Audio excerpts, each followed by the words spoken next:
بسم الله الرحمن الرحیم. د اسد 24مه د فتح، استقلال او ازادۍ ورځ دې ټول ملت ته مبارک وي. الله جل جلاله دې د ټولو هغو کسانو قربانۍ قبولې کړي چې په دې لاره کې یې ورکړي دي. د دې مبارکې ورځې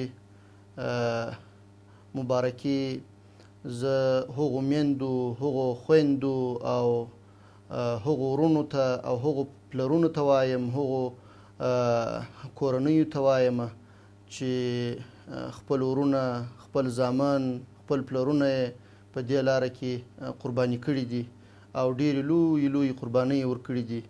دا د دوی د سرښندنو، دا د دوی د قربانیو برکت دی چې نن مو هیواد د استقلال، ازادۍ څخه برخمن دی او یو سرتاسري امنیت تامین دی، اسلامي نظام حاکم دی او هغه ناخوالي چې افغانستان ورسره مخامخ و هغه له منځه تللي دي او په افغانستان کې یو د ورورګلوۍ او پرمختګ فضا راغلې ده. موږ به انشاءالله تعالی د دې ورځې او د دې اوسني وضعیت او د دې امنیت د ساتنې دپاره او د خپل هیواد د ساتنې دپاره شپه او ورځ پر ځان یې وکوو او په ټول توان باندې به هڅه کوو تر څو پرېنږدو چې افغانستان کې یوه نوعه د انواعو مشکلات څوک ایجاد کړي، نه په داخل کې او نه د خارج څخه به چاته اجازه ورکوو چې د افغانستان امنیت اخلال کړي. زموږ دفاعي او امنیتي ځواکونه چمتو دي چې په هره برخه کې د هیواد له ګوټ ګوټ څخه ښه په میړانه په سر او مال سره دفاع وکړي.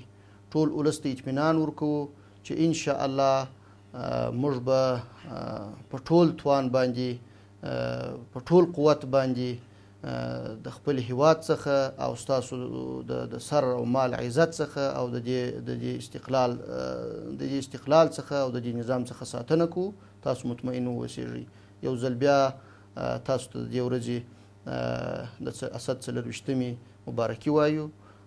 الله جل جلاله دې دا استقلال، د امنیت او دا ثبات همیشه ولري.